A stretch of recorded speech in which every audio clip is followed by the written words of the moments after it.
ನಮಸ್ಕಾರ. ಇದು ಜೀವನವನ್ನು ಹೊಸ ದೃಷ್ಟಿಯಿಂದ ನೋಡುವಂತೆ ಮಗುವ ಪ್ರೇರಣಾದಾಯಕ ಪುಸ್ತಕ. ಪ್ರತಿ ಅಧ್ಯಾಯವೂ ನಿಮ್ಮ ಮನಸ್ಸಿಗೆ ಹೊಸ ಶಕ್ತಿ, ಹೊಸ ಆತ್ಮವಿಶ್ವಾಸ ಮತ್ತು ಹೊಸ ಚಿಂತನೆಗಳನ್ನು ನೀಡುತ್ತದೆ. ನಾನು ಮನಸ್ಸು ಮಾಡಿದರೆ ಹೀಗೆ ಆಗುತ್ತೆ ಅಂದುಕೊಂಡಿದ್ದೆ, ಏನಾದರೂ ಮಾಡಬೇಕು. ಇಂಥ ವಿಚಾರಗಳ ಮೂಲಕ ನಿಮ್ಮ ಕನಸುಗಳಿಗೆ ದಾರಿ ತೋರಿಸುವ ಈ ಪುಸ್ತಕ ಜೀವನದಲ್ಲಿ ಮುಂದೆ ಸಾಗಲು ಪ್ರೇರೇಪಿಸುತ್ತದೆ. ಆತ್ಮವಿಶ್ವಾಸ, ಪರಿಶ್ರಮ ಮತ್ತು ಸರಿಯಾದ ಚಿಂತನೆ ಇದ್ದರೆ ಯಶಸ್ಸು ಖಚಿತ ಎಂಬ ಸಂದೇಶವನ್ನು ಈ ಪುಸ್ತಕ ಹೇಳುತ್ತದೆ. ಹಾಗಾದರೆ ಬನ್ನಿ, ಈ ಪುಸ್ತಕಗಳು ನಮ್ಮ ಜೀವನದ ಕನ್ನಡಿ ಇದ್ದಂತೆ. ಯಾವುದೇ ಒಂದು ಪುಸ್ತಕದ ಪರಿವಿಡಿಯನ್ನು ನೋಡಿದಾಗ ಅದು ಕೇವಲ ಪುಟಗಳ ಸಂಖ್ಯೆಯಲ್ಲ, ಬದಲಿಗೆ ನಮ್ಮ ದೈನಂದಿನ ಜೀವನದ ಏಳುಬೀಳುಗಳು, ಪ್ರಶ್ನೆಗಳು ಮತ್ತು ಅನುಭವಗಳ ಒಂದು ದಾರಿದೀಪ ಎಂಬುದು ನಮಗೆ ಅರ್ಥವಾಗುತ್ತದೆ. ಇಂದು ನಾನು ನಿಮ್ಮನ್ನು ಅಂತಹದೇ ಒಂದು ಅದ್ಭುತ ಆಲೋಚನೆಗಳ ಪಯಣಕ್ಕೆ ಕರೆದೊಯ್ಯಲಿದ್ದೇನೆ. ನಾವು ಪ್ರತಿದಿನ ನಮ್ಮನ್ನು ನಾವೇ ಕೇಳಿಕೊಳ್ಳುವ ಒಂದು ಪ್ರಶ್ನೆಯಿಂದ ಈ ಪಯಣ ಆರಂಭವಾಗುತ್ತದೆ. ಪುಟ ಸಂಖ್ಯೆ 94ರಲ್ಲಿ ಕೇಳುವಂತೆ, ಯಾರ ಜವಾಬ್ದಾರಿ? ನಾವು ಹಲವು ಬಾರಿ ಬೇರೆಯವರ ಕಡೆ ಬೆರಳು ತೋರಿಸುತ್ತೇವೆ, ಆದರೆ ನಿಜವಾದ ಬದಲಾವಣೆ ನಮ್ಮಿಂದಲೇ ಶುರುವಾಗಬೇಕು. ಹಾಗೆಯೇ ಮುಂದುವರಿದು ಪುಟ 99ರಲ್ಲಿ ನಮ್ಮ ಮನಸ್ಥಿತಿಗೆ ಒಂದು ಸವಾಲು ಎದುರಾಗುತ್ತದೆ. ನಾವಿಂದು ಪಡುತ್ತಿರುವ ಕಷ್ಟ ನಿಜಕ್ಕೂ ಗೋಳ ಅಥವಾ ಕೇವಲ ಹಲಬುವ ಢೀಳ? ಪುಟ 104ರಲ್ಲಿ ದೃಷ್ಟಿಕೋನಗಳ ಬಗ್ಗೆ ಚರ್ಚಿಸುತ್ತಾ, ಅದು ಬೇರೆ, ಇದು ಬೇರೆನಾ ಎಂದು ಕೇಳು ಲೇಖಕರು. ಪುಟ 109ರಲ್ಲಿ ನಮ್ಮ ಹಳೆಯ ದಿನಗಳನ್ನು ನೆನಪಿಸುತ್ತಾ, student life is golden life ಎನ್ನುತ್ತಾರೆ. ಆದರೆ ಜೀವನ ಯಾವಾಗಲೂ ಅಂದುಕೊಂಡಷ್ಟು ಸುಲಭವಲ್ಲ. ಪುಟ 114ರಲ್ಲಿ ಒಂದು ಸುಂದರವಾದ ರೂಪಕವಿದೆ, ತಾವರೆ ಹೂವಿನ ಕೆಳಗೆ ಬಗೆದಷ್ಟು ಕೆಸರು.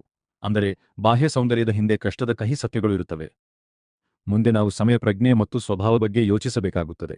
ಪುಟ 119ರ ಪ್ರಶ್ನೆ, ಸಮಯ ಕೊಡಬೇಕಾ, ಕೊಡಬಾರದಾ? ಮತ್ತು ಪುಟ 123ರ ಮಾನವ ಸಹಜ ಗುಣ, ಮುದ್ದ, ಪೆದ್ದ? ಆದರೆ ನಮ್ಮೆಲ್ಲರಿಗೂ ಅತ್ಯಂತ ಧೈರ್ಯ ತುಂಬುವ ಸಾಲುಗಳು ಪುಟ 128ರಲ್ಲಿವೆ. ಫೇಲ್ ಆದರೆ ಮತ್ತೆ ಪರೀಕ್ಷೆ ಕಟ್ಟಬಹುದು. ಹೌದು, ಜೀವನದಲ್ಲಿ ಸೋಲು ಕೊನೆಯಲ್ಲ, ಅದು ಕೇವಲ ಒಂದು ಹೊಸ ಆರಂಭ. ಪುಟ 134ರಲ್ಲಿ ನಮ್ಮೆಲ್ಲರ ಆಂತರಿಕ ಸಾಮರ್ಥ್ಯವನ್ನು ನೆನಪಿಸುತ್ತಾ, ನಮ್ಮ ಅದೃಷ್ಟ, ಹಾರ್ಡ್ವೇರ್ ಒಂದೇ ತರಹ ಇದೆ ಎನ್ನಲಾಗಿದೆ. ಹಾಗೆಯೇ ಪುಟ 141ರಲ್ಲಿ ನಾವು ನಮ್ಮ ಜೀವನಕ್ಕೆ ಹೊರೆಯಾಗುವ ನಾನ್ ಪರ್ಫಾರ್ಮಿಂಗ್ ಅಸೆಟ್ ಆಗಬಾರದು ಎಂಬ ಎಚ್ಚರಿಕೆಯೂ ಇದೆ. ಇನ್ನು ನಮ್ಮ ಬದುಕಿನ ಸಂಬಂಧಗಳಲ್ಲಿ ಎಲ್ಲವೂ ಕೈಕೊಟ್ಟಾಗ ಏನಾಗುತ್ತದೆ? ಪುಟ 146ರಲ್ಲಿ ಒಂದು ತಾಂತ್ರಿಕ ಹಾಸ್ಯದೊಂದಿಗೆ ವಾಸ್ತವವನ್ನು ಹೇಳಲಾಗಿದೆ. ವೈರ್ ಕಟ್ ಆಗಿರಬೇಕು ಅಥವಾ ಟ್ರಾನ್ಸ್ಫಾರ್ಮರ್ ಸುಟ್ಟು ಹೋಗಿರಬೇಕು. ಸಂವಹನ ಕಡಿದು ಹೋದಾಗ ಎಲ್ಲವೂ ನಿಂತು ಹೋಗುತ್ತದೆ. ಅದಕ್ಕಾಗಿಯೇ ಪುಟ 151ರ ಮಹತ್ವದ ಪ್ರಶ್ನೆ, ಯಾರು ಯಾರನ್ನು ಅರ್ಥ ಮಾಡಿಕೊಳ್ಳಬೇಕು?